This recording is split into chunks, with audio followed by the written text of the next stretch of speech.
절대 해서는 안 되는 행동입니다. 그럼요. 차량으로 진로를 사고에 방해하며 이어질 수도 위협을 주게 될 경우 이건 차량을 무기로 협박을 하는 행동과 같다는 점 명심하십시오. 경기도 안양시입니다.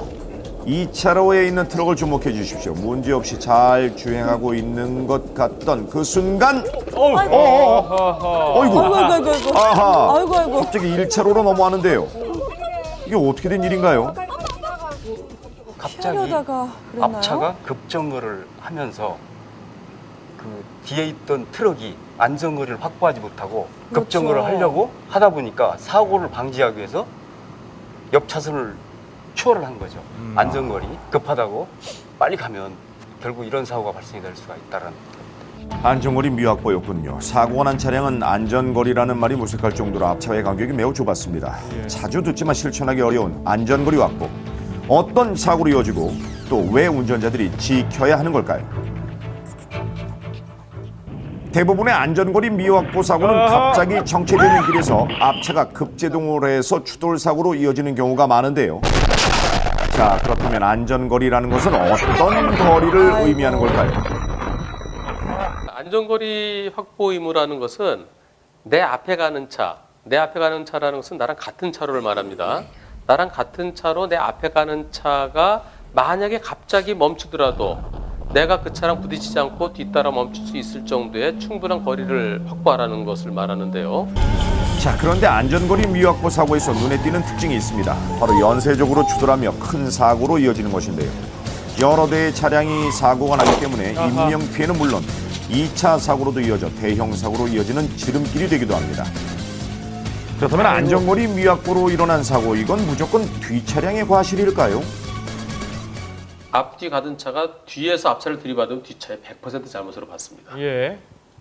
경우에 따라서는 앞차가 정당한 사유 없이 급정거하는 경우도 있거든요. 또는 뒷차를 골탕 먹이려고 일부러 급제동하는 경우도 있는데요.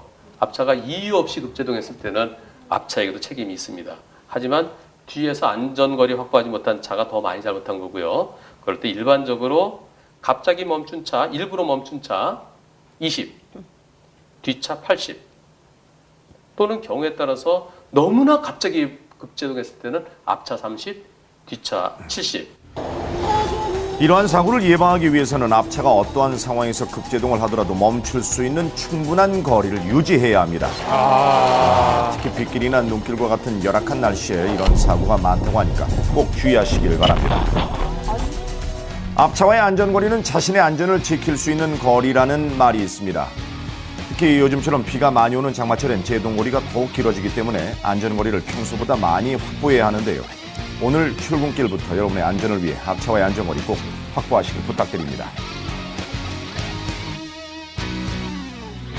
네, 이 안전거리만 확보해도 교통사고의 80%가량을 줄일 수 있다는 연구 결과가 나왔다 그래요. 네. 그만큼 안전거리 미확보가 교통사고의 주요 원인이 되고 있다는 얘기입니다. 오늘부터라도 지킬 건 꼭 지켜왔던 초보 운전 시절로 돌아가서 앞차와의 안전거리 꼭 지키시길 부탁드립니다. 네.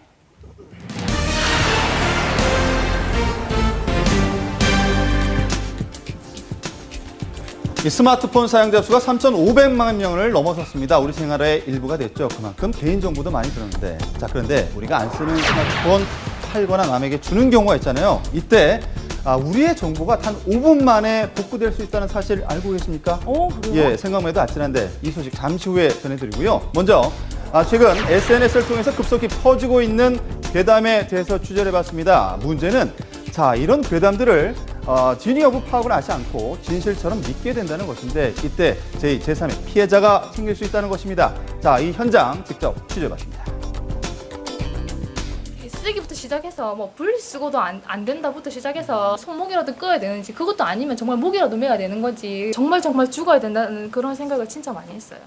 그 심장 들었을 때는 뭐 가슴 터지 나가지. 너무 억울하잖아요. 얼마 전 생후 6개월 된 아이가 뇌출혈로 사망하는 사건이 발생했습니다. 네. 그런데 인터넷에 올라온 한 건의 글을 보면 아이의 가족들을 가해자로 지목하고 있었는데요. 지난 5월 취재 결과 어린이집에 맡겨진 뒤 내사 상태로 빠진 것이 밝혀졌던 아이. 네, 기억이 나시죠? 아이 상처가 아니요? 없습니다. 의식이 없어요. 자, 의료진들은 아이의 상태가 낙관적이지 않다는